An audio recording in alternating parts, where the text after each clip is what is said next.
Selamat datang di Pituturus Channel, saudara-saudara. Sudah lama Pituturus Channel tidak hadir. Saat ini kita sering melihat perdebatan-perdebatan antara umat beragama. Di dalam perdebatan selalu orang ingin menang.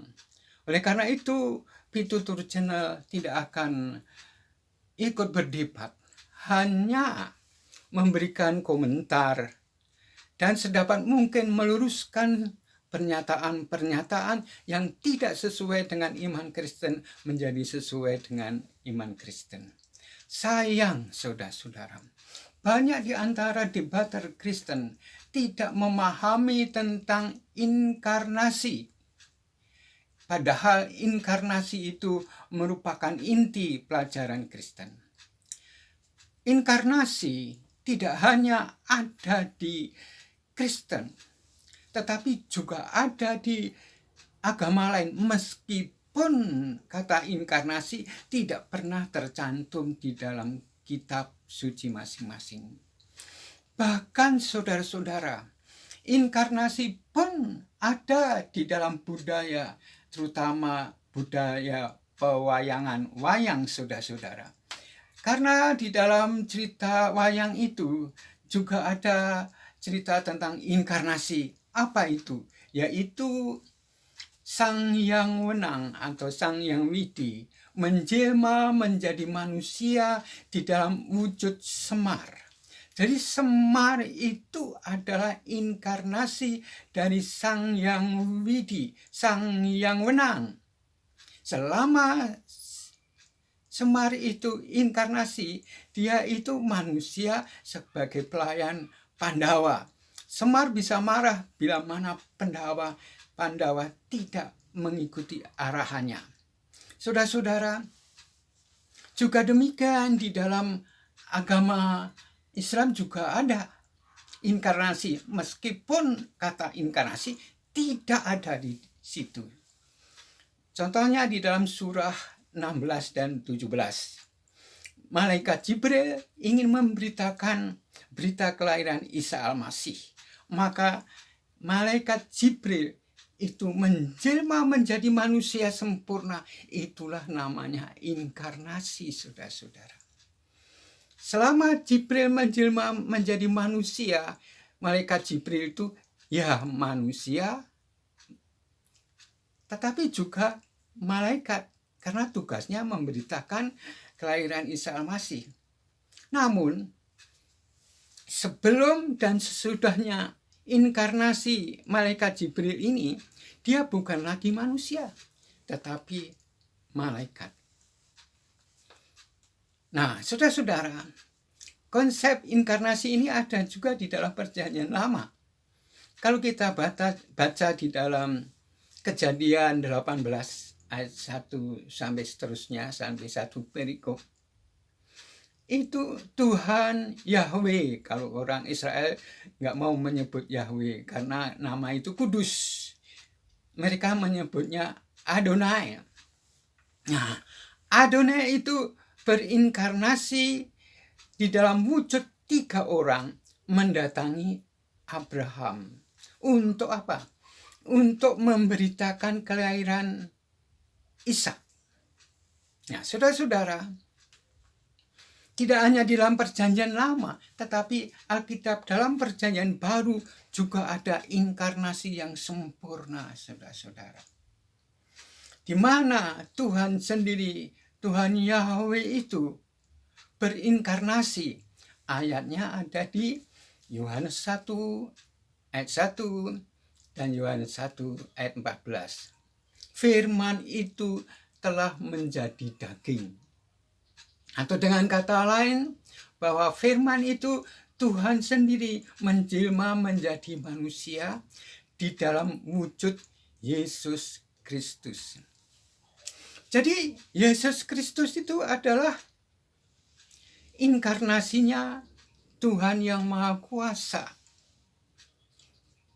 Apa pemahaman di dalam inkarnasi ini, saudara-saudara? Sebelum dan sesudah Tuhan berinkarnasi, dia bukan manusia, dia Tuhan. Namun namun di dalam ranah inkarnasinya, Yesus Kristus itu Tuhan dan manusia.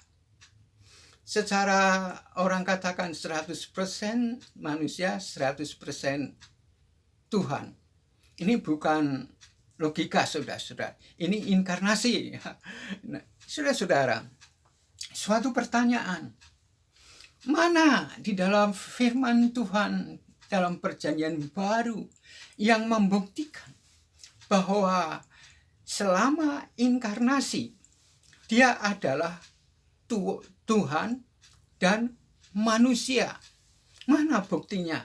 Nah, untuk buktinya saya akan mengambil Alkitab saya, ya. Di dalam Alkitab saya ini, ya, ini ada dua bahasa, saudara-saudara.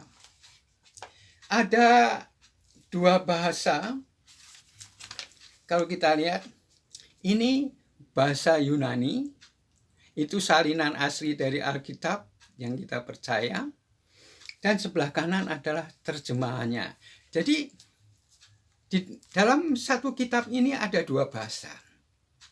Ini sangat menarik. Kalau ada kata-kata yang tidak tepat di dalam terjemahannya, sudah kita bisa lihat mana ya terjemahan yang benar. Nah, kita kembali mau membuktikan selama berinkarnasi Tuhan itu di dalam wujud Yesus Kristus, dia adalah manusia dan Tuhan. Kita buktikan di dalam Yohanes 20 ayat yang ke-27 sampai 28. Di mana pada waktu itu Thomas itu malas berkumpul dengan teman-temannya. Jadi pada waktu Tuhan Yesus menyatakan diri, Thomas nggak menyaksikan. Tapi suatu saat, Thomas ini mau berkumpul dengan teman-temannya di suatu tempat ruang yang tertutup. Ruang yang tertutup, tiba-tiba mereka mendengar kata-kata sejahtera padamu. Loh, mereka kaget. Mereka tahu ini suara Yesus Kristus. Nah, Thomas yang tidak percaya akan kebangkitan Yesus itu, melihat Yesus, seolah-olah Yesus memandang dirinya sambil mengatakan, Thomas, Thomas, ulurkan tanganmu, cucukkan di dalam lumbungku, Thomas. Thomas nggak mau, mungkin gemetaran. Lalu dia menjawab, Thomas ini menjawab, ya Tuhan dan Allahku. Kata-kata ini yang kita kritisi, saudara-saudara. Di dalam bahasa Yunani tidak cocok, saudara-saudara, kalau dihubungkan dengan terjemahan. Jadi terjemahannya itu nggak cocok, saudara-saudara. Karena dalam terjemahan yang baru ini, Thomas mengatakan, ya Tuhan dan Allahku. Padahal kalau kita lihat di samping ini, itu dikatakan kurios dan theos. Kurios itu bukan Tuhan, saudara. Kurios itu Tuhan, menunjukkan kemanusiaan. Jadi yang terjemahannya Tuhan dan Allah itu sebetulnya kurios dan theos. Jadi seolah-olah Thomas itu berkata, oh kuriosku, oh theosku. Berarti terjemahan yang benar adalah kalau Thomas menjawab, oh Tuanku dan Tuhanku. Anehnya, saudara-saudara, Alkitab terjemahan 1912 itu tepat sekali dikatakan, oh junjunganku dan Tuhanku. Wah, ini cocok. Junjungan sama Tuhan ya sama. Lord, kalau bahasa Inggrisnya ya, Lord. Berarti Tuhan. Itu menunjukkan kemanusiaan. Sedangkan yang kedua, kalau yang terjemahan lain ini, Allah. Sebetulnya itu theos. Harus diterjemahkan Tuhan. Sehingga dengan melihat terjemahan aslinya yang asli itu, kita melihat bahwa Yesus Kristus tidak menolak pengakuan Thomas yang mengatakan, "Oh, Tuhanku dan Tuhanku." Jadi saudara-saudara, di dalam kita menyimak tentang perkataan Yesus, kembali kita ulangi, selama masih inkarnasi, Yesus itu Tuhan dan manusia. Namun setelah atau sebelum inkarnasi, Yesus Kristus itu bukan manusia lagi. Dia sepenuhnya Tuhan. Jadi setiap perkataan Yesus Kristus yang kita ingin tahu yang sebenarnya, harus mengetahui kapan dia mengatakan itu. Selama atau dalam ranah inkarnasi atau sebelum dan sesudahnya. Demikianlah saudara-saudara, kiranya ini bisa menjadi bahan pertimbangan bagi kita. Sampai berjumpa kembali, Tuhan memberkati.